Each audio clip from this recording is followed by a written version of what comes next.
राजचंद्र विष्णु को अनुरोध करी आज फाइनाल राउंड को अति त्वरान्वित हिसाब से सीधा सड़क प्रश्न सीधा सड़क उत्तर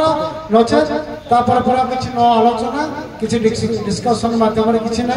सीधा सीधा आम ए कार्यक्रम को ये समापन करवा नाटक आम प्राइज सेरेमनी समस्त अनुरोध आम जमी कार्यक्रम सफलतार सहित शेष करवा। धन्यवाद।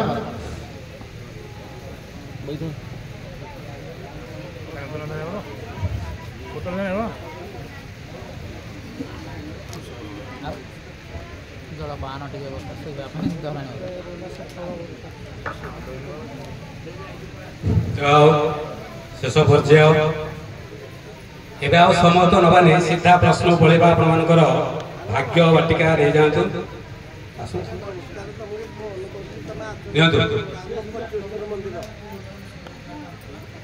खोलते खोलते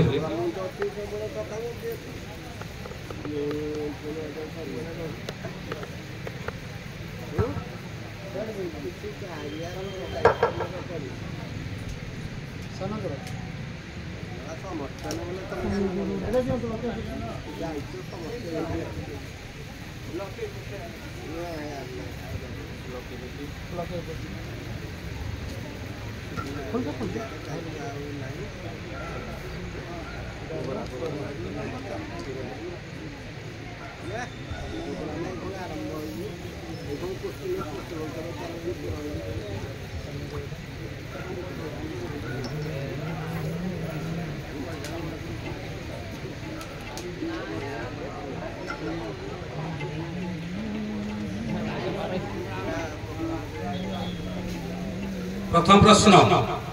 श्याम जोड़ा भाई मान आपण प्रथम प्रश्न है भागवत रे केउ राजा को ससाद कहा जाए एवं काहे की कहा जाए।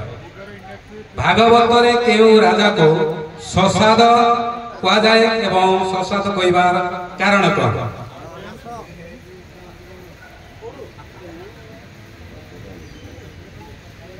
सूर्यवंश राजा से पितृश्राद्ध पठे देले बोल जैसे किसी न पारी गोटे शशा ताकू मारी ताकू भोग कर शशा की पुड़ी खाई किटा मांस आने वशिष्ठ ऋषि जानी पारे ध्यान बल तेणुक माने राजा तो ना कह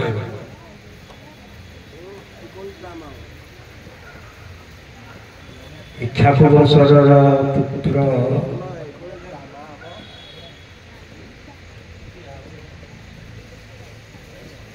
देखो कि इच्छाकू ना वंशज इच्छाकू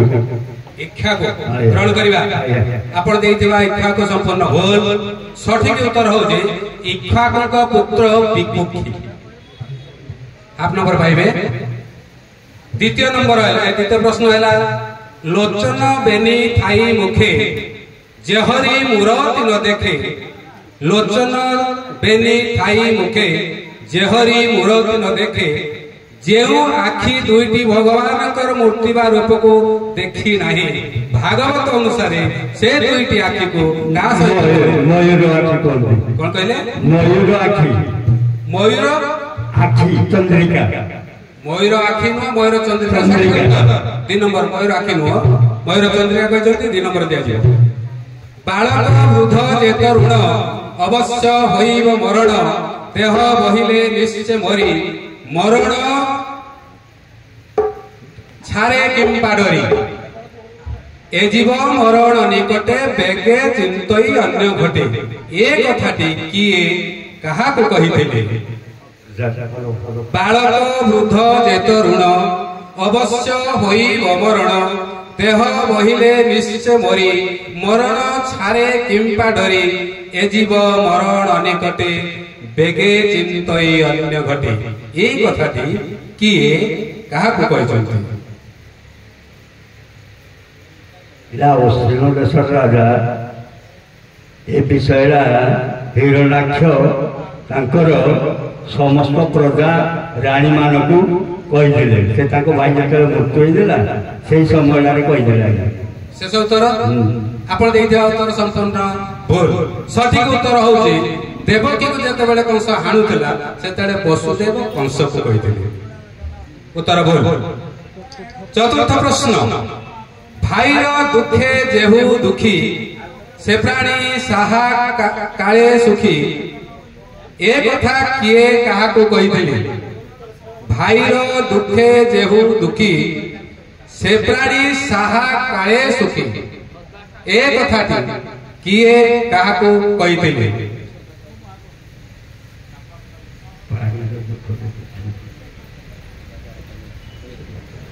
ए कथा किए काहाको कहिथिले जे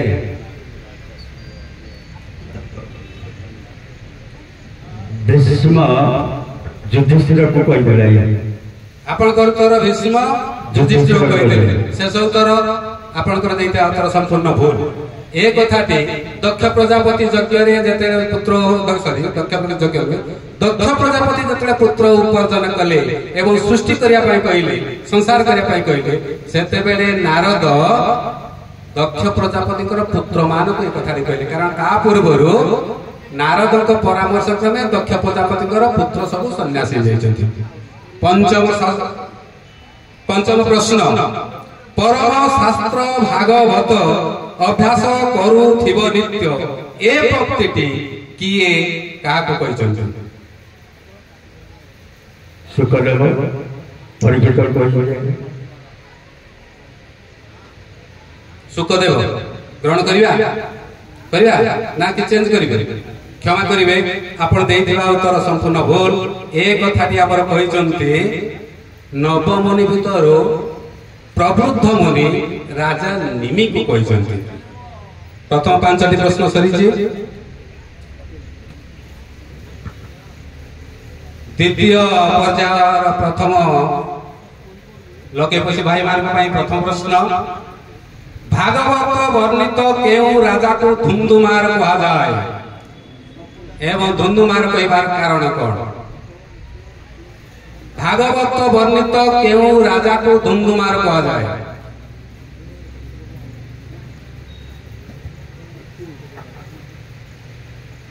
धुंधु असल को आके धुंधु राम कहछन राजा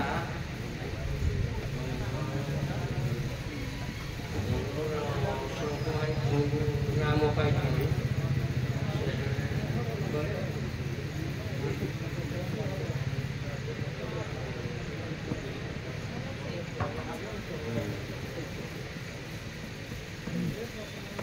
अब आपण देइथिबा गोटे बा दीटी उत्तर रो गोटे उत्तर ठीक अछि धुंधुमार असल को मानता जको ठीक राजा नाहिला आपणकर कोबळायस्व अधा मार्क। द्वितीय प्रश्न जेउ हाथ दुईटी श्रीहरि को पूजा करि नाही बा प्रभु को प्रणाम करि नाही से हाथ दुईटी भागवत रे का सहित तुलना करा जाई अछि जेउ हाथ दुईटी भगवान को प्रणाम करि नाही की पूजा भी करि नाही से हाथ दुईटी को का सहित तुलना कराई छै भागवत अनुसार सठिक उत्तर अस्ति हमने हाड़ ठीक कहते श्मशान हाड़ तुल्य सठिक उत्तर। तृतीय प्रश्न हा कृष्ण बोली जाऊ जीव मते उद्धर राधा दब तेबे भागवत रे हा कृष्ण बोली केहू मानकर जीव चली जाइथिला गोपी मानकर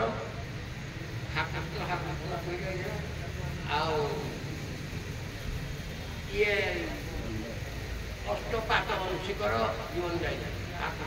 हा कृष्ण बोलवे ग्रहण करिबा शेष उत्तर ना किसी परिवर्तन करिबा मोटे उधर राधा गोपी माने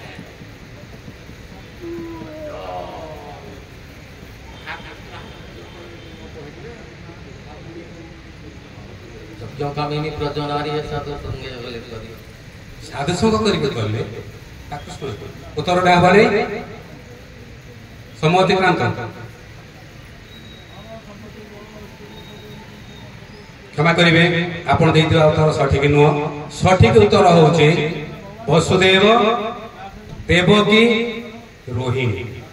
केतबेले समय जेतेबेले श्रीकृष्ण मरी गले बोली से माने जानिले सेठी हा कृष्ण कहि के तीन जन जाक कला कले बोली मरी गले। चतुर्थ प्रश्न एतिनी कर्म जे करंती जीवन थाउ से बरंती ए तीनोटा कर्म कोन एतिनी कर्म जे करंती जीवन थाउ से मरंती ए तीनोटी कर्म कोन अपर मध्य परवाद बाळ गर्भिणी से स्वस्वावध हां को ठीक अछि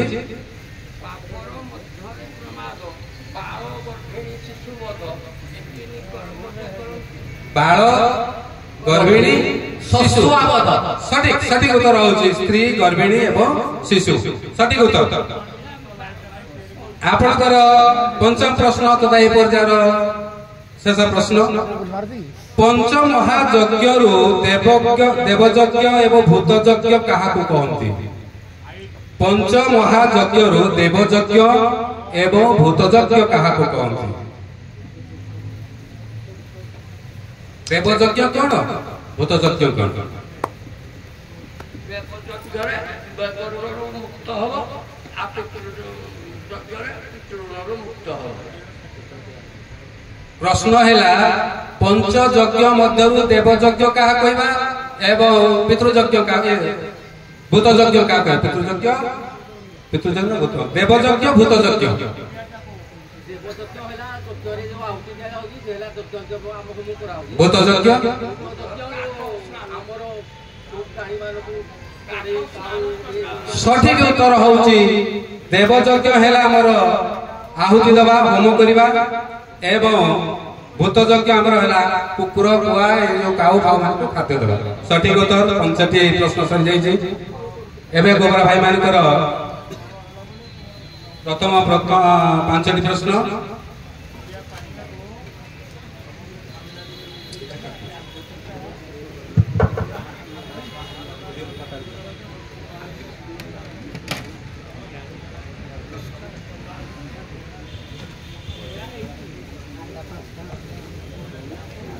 गोबर भाई मान प्रथम पर्यायर फाइनाल पर्यायर प्रथम प्रश्न भागवत वर्णित केउ राजा को काकुस्थ कहा जाए भागवत रे केउ राजा को काकुस्थ कहा जाए से राजा को नाम को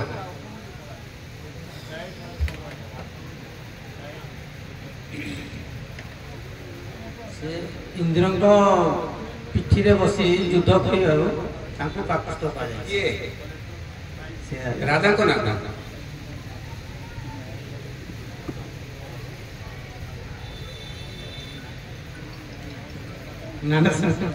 उत्तर सठिक है पिठी रे नुह चूड़टी राजा ना है पुरंजय प्रश्न मार्क देवेनी। द्वितीय प्रश्न जो पादद्वय श्रीहरिंकर लीलायुक्त तीर्थ भ्रमण करी नाही से पादद्वय को कहा सहित तुलना करा जाय अछि वृक्ष सहित तुलना करा जाय ए पाद को वृक्ष सहित ओ वृक्ष सठिक अछि वृक्ष देइ ठीक अछि वृक्ष करा ठीक अछि भांगी जाइथिबा वृक्ष को 2 नंबर दिया जीव ए जीव साधु संग बिनु लभी न पारे मोर तनु तेबे केउ माने साधु संग करी मोक्ष पाइछंती बोली भागवत रे भगवान श्री कृष्ण उद्धव को कहिछंती ए जीव साधु संग बिनु लभी न पारे मोर तनु तेबे केउ माने साधु संग करी मोक्ष पाइछंती बोली भगवान श्री कृष्ण उद्धव को कहिछंती भगवान श्री कृष्ण उद्धव कहले जे एही माने साधु संग करी मोक्ष पाइछंती से माने की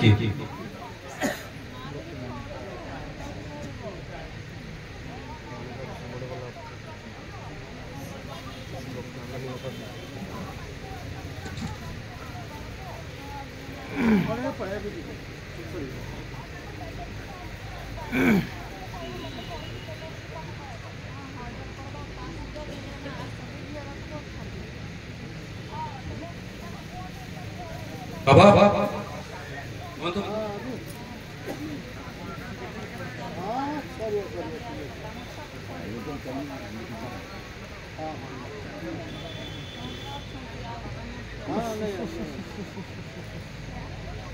सृष्टि रे रहितबा जो असुर माने मोक्ष प्राप्त पाइछन्ति एवं गोपी माने मध्य भगवान कर नाम नै मोक्ष होइछन्ति मो कथा कहले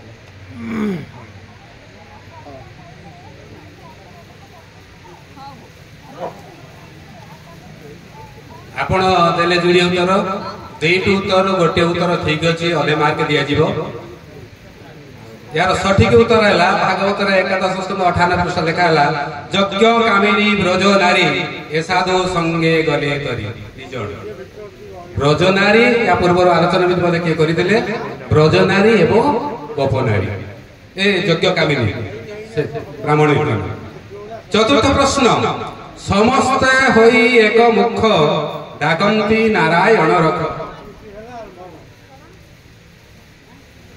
एठारे समस्ते कहले केहू मानक बुझा बालकिला 60,000 बालकिला रसुन बुझा सठिक देई जंती 60,000 किला किल्या सठिक उत्तर। पंचम प्रश्न पंचयज्ञ मध्यरु ऋषि यज्ञ एवं पितृयज्ञ काहाकु कहा जाय प्रथमे कहबे ऋषि यज्ञ तापरे आपण कहबे पितृयज्ञ। ऋषि यज्ञ होछि माने विद्या अध्ययन करिया होछि ऋषि यज्ञ जरा कि हमर ऋषि ऋण एवं माने सुझा जाय विद्या आगुरे कोन कहले पितृयज्ञ पितृयज्ञ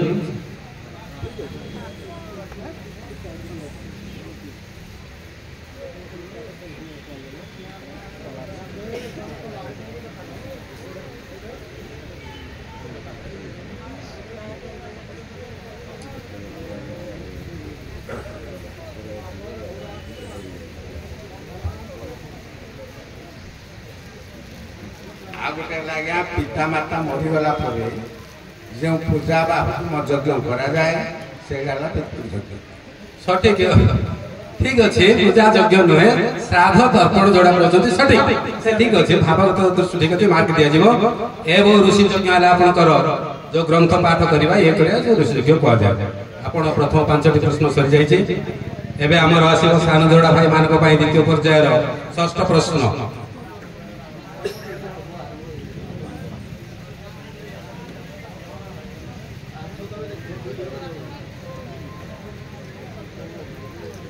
एभावे बुझिली संसार एणु कपत गुरु मोर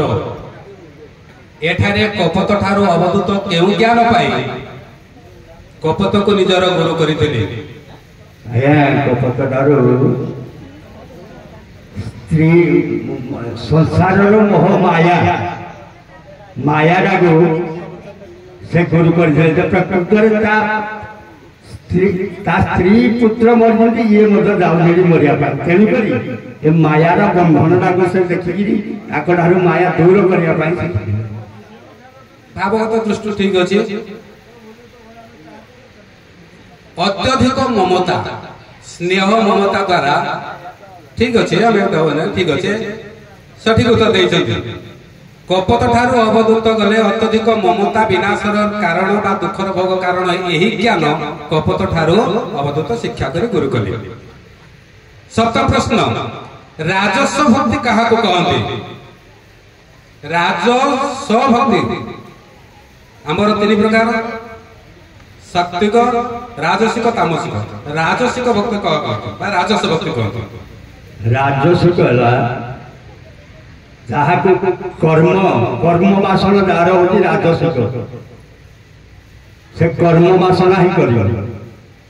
भक्ति कौन माने राजस्व भक्ति का राजस्व भक्ति परिवार पोषिबा महामाया सब घाटी हेबा ए जिनसडा राजस्व कर्म कर्म ठीक अछि परिवार कहतो पुत्र स्त्री पुत्र धर्म पाई भगवान का जो भक्ति करा जाए ताको राजस्व सठिक 2 नंबर दिया जाए केउ जुगरे केउ कर्म कले जीव समस्त आसक्तिर मुक्ति पाई परम गति लाभ करिवो 4 जुगरे को जुगरे जीव कौन कले तार मोक्ष प्राप्ति हो बा परम गति लाभ करिवो चारि जुगरे कौन करियो सत्य रे कौन करिवो गोटे को सत्य जुगर तप फल त्रेतारे यज्ञादि सकल द्वापरे पूजार विधान कलिरे नाम संकीर्तन सठिक उत्तर देइछन्ती 2 नंबर दिया जिवो सत्य रे तप बा ध्यान त्रेतया रे यज्ञ द्वापर रे सेवा पूजा एवं कलि रे हरिनाम कीर्तन सठिक उत्तर नवम प्रश्न जाहाकू दया चिते मोर संपद हरई ताहार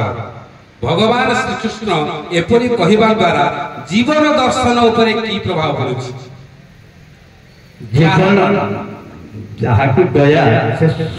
ସବୁ ତାଙ୍କ ପାଖରୁ ସେ ହରଣ କରନ୍ତି ଉଦ୍ଧବକୁ କହିଦେଲା ଯେ ମୋ ଦୟା ଯାହା ପାଖରେ ଥାଏ ମୁଁ ତାର ସର୍ବସ୍ୱ ହରଣ କରେ କାହିଁକି ଏ ମୋହ ମାୟା ସଂସାରରୁ ତାକୁ ମୁକ୍ତି ଦେଇଦିଏ ସଠିକ ଉତ୍ତର ଦେଇଛନ୍ତି ସମସ୍ତ ହରଣ କଲା ପରେ ସେ ନିସଙ୍ଗ ଯେତେବେଳେ ଯାଇଥାଏ ସେତେବେଳେ ସେ ଭଗବାନଙ୍କ ସଙ୍ଗ ଲାଭ କରେ ମୁକ୍ତି ପାଇବ ସଠିକ ଉତ୍ତର ଏ ପର୍ଯ୍ୟାୟର ଦଶମ ତଥା ଶେଷ ପ୍ରଶ୍ନ विश्वामित्रଙ୍କୁ आग करी श्रीवाम देव ब्रह्मचारी भृगु अंगिरा जेदुर्पास वशिष्ठ नारद विशेष मिलिले पिंडारक तीर्थे श्रमे चालंती वन पथे एठी शरीर तत्व ऊपर तुमको कह परिबो ए नव ऋषि कोन पिंडारक तीर्थ कोन आ वन कोन शरीर भितरी तत्व ऊपर पचरा है शरीर ऊपर से कह लवर्षि होते आज्ञा नवद्वार सठिक अच्छी नवद्वार आमर पिंडारक तीर्थ कहले कि आमर जो जगार राम नाम थाए आम मस्तक उपरे ब्रह्म को से जगह हूँ पिंडारक तीर्थ आ बन ए देहर जुग बन गुआया देह गोटा जाक हां देह भीतर तो मुंडटा अछि मस्तकर तो ब्रह्म अछंती गोटा ये तो बनरा ताले पळेबो बनटा शरीर को सठिक तीनटा रो दुईटा कहि त हम मार्क दबो बनर चेष्टा कर बन होछि हृदय हृदय सठिक उत्तर देइछंती यार शरीर तत्व होछि नव ऋषि को नवद्वार पिंडारक तीर्थ ललाट चक्र बन कहले हृदय जोग द्वारा नवद्वार रोध करी आत्मा को ललाट चक्र देथिबा भगवान श्री कृष्ण बा परमात्मा को सहित भेट करेबाटा होछि ये अर्थ पदर अर्थ सठिक उत्तर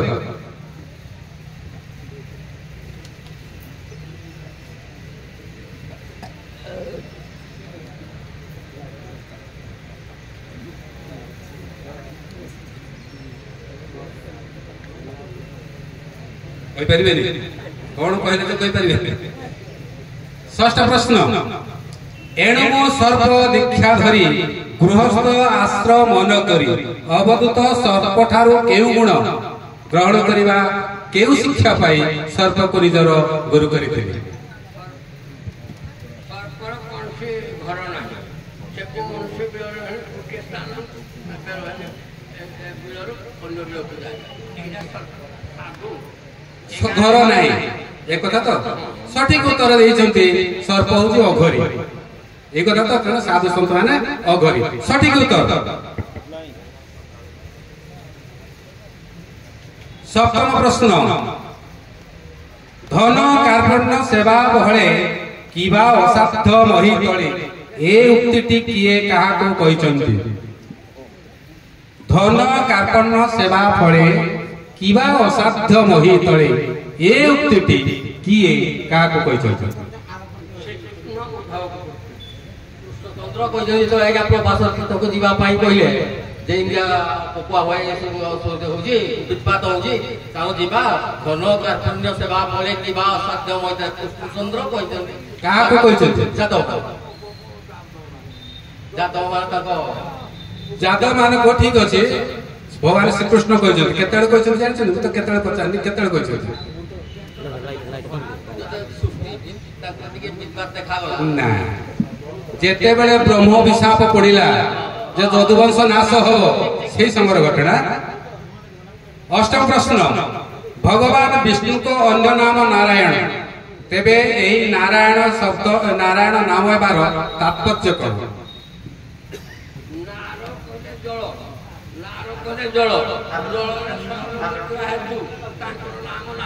ସଠିକ ଉତ୍ତର, ନାର କହିଲେ ଜଳ, ଅୟନ କହିଲେ ଶୟନ। ତେଣୁ ନାରାୟଣ ନାର ଯୁକ୍ତକ ଅୟନ ନାରାୟଣ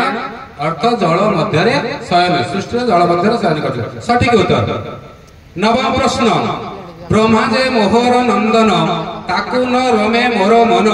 ମୋହର ଆତ୍ମା ପଶୁପତି, ତାକୁ ମୋହର ନାହିଁ ପ୍ରୀତି, ମୋହର ଭାଇ ହଳ ପାଣି, ଲକ୍ଷ୍ମୀ ଯେ ମୋହର ଘରଣୀ,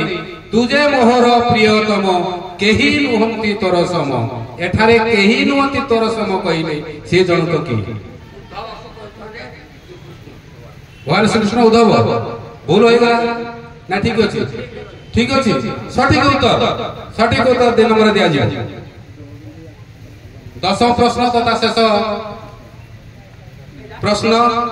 ତ୍ରିନବ ଏକାଦଶ ଦିନ ନସୁରେ କାହାର ବଚନ, ଏ ପଦଟିର ତତ୍ଵ କଣ? ତତ୍ୱାର୍ଥରେ କହିବ।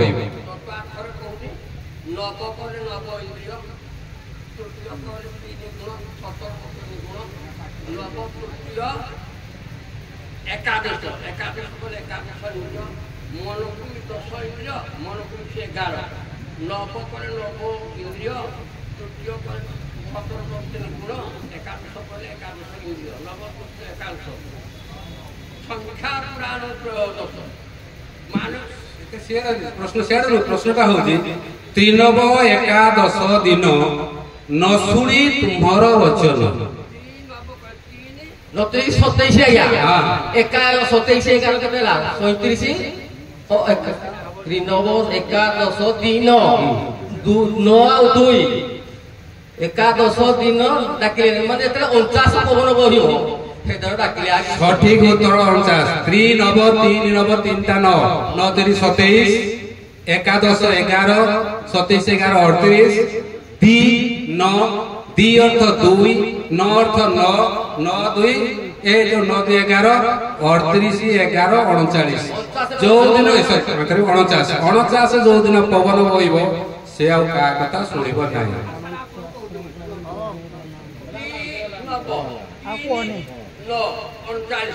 एकादश एकादश इंद्रिय जतबे एक हेजिबे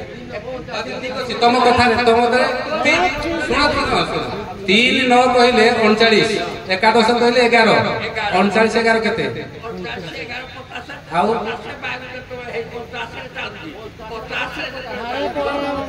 छाड़ तो आउ नहीं हमर परवर्ती पर्याय नहीं नहीं है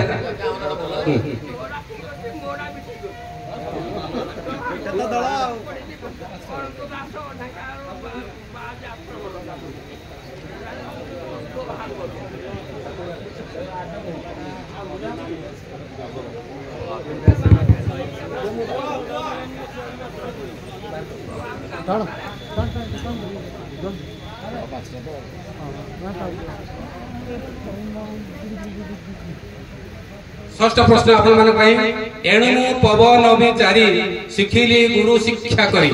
तेबे अवधूत पवन ठारू केउ शिक्षा पाई गुरु करी देले पवन रो कोनसी जंदी स्थान न थाए चारियाडे से बाय को तेणु पवन भଳି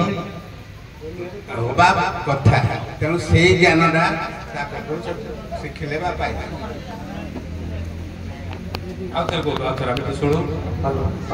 पवन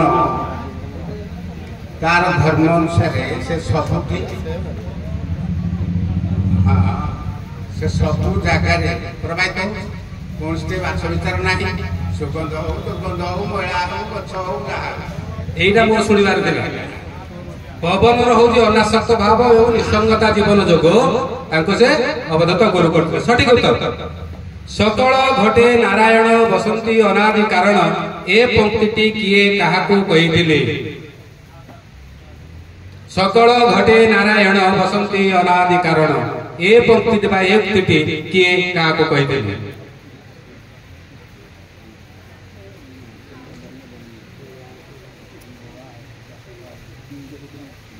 କୃଷ୍ଣ ଭଗବାନ କୃଷ୍ଣ ତାଙ୍କର ଭକ୍ତ ଉଦ୍ଧବକୁ ଏ କଥା କହିଥିଲେ। ଭଗବାନ ଶ୍ରୀକୃଷ୍ଣ ଉଦ୍ଧବ କହିଥିଲେ ଶେଷ ଉତ୍ତର ଗ୍ରହଣ କରିବା। ଆପଣ ଦେଇଥିବା ଉତ୍ତର ସମ୍ପୂର୍ଣ୍ଣ ଭୁଲ। ସଠିକ ଉତ୍ତର ହଉଛି ମୁନି କବି ଏ କଥାଟି ନିମି ରାଜା କହିଥିଲେ।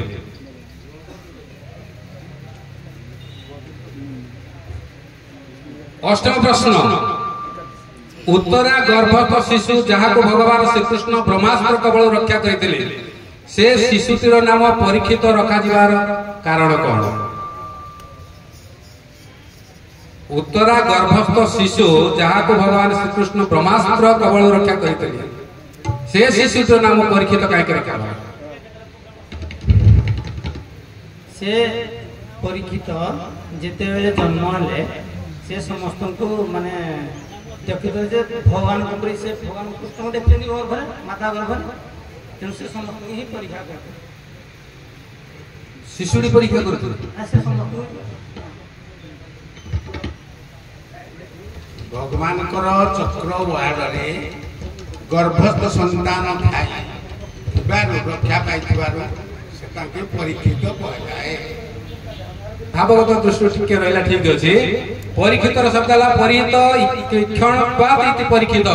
ଅର୍ଥାତ ଗର୍ଭସ୍ଥ ଶିଶୁ ଯେତେବେଳେ ଗର୍ଭରେ ଥାଇକି ସେ ଦେଖିଲା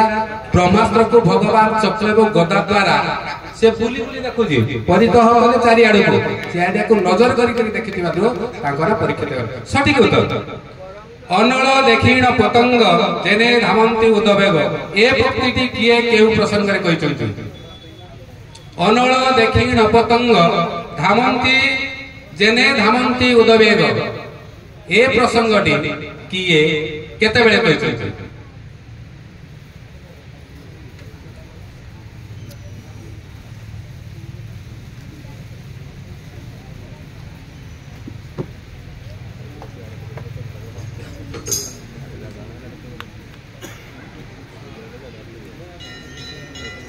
ଆଜ୍ଞା ଅଭୂତ ଚତୁରାଚାର୍ଯ୍ୟ କହିଛନ୍ତି।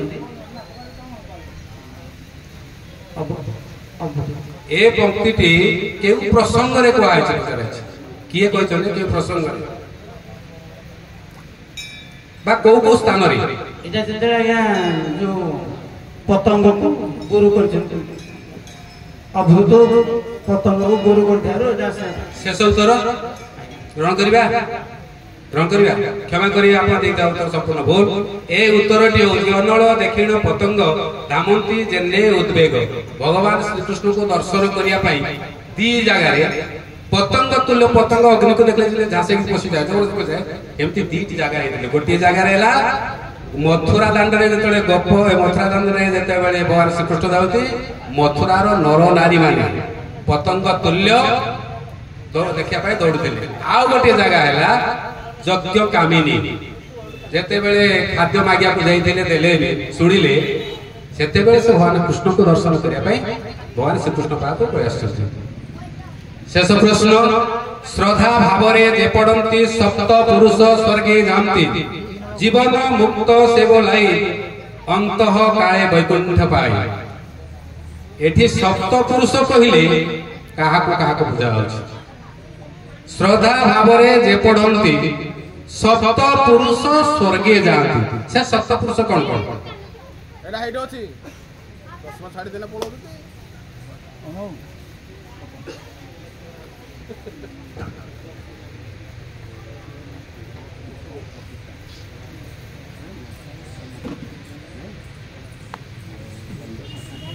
ଆଜ୍ଞା ମାନେ ଯୋଉ ଲୋକ ଭାଗବତ ପାଠ କରନ୍ତି କହୁଛନ୍ତି ତ ନିଜର ମାନେ ପୂର୍ବର ସପ୍ତପୁରୁଷ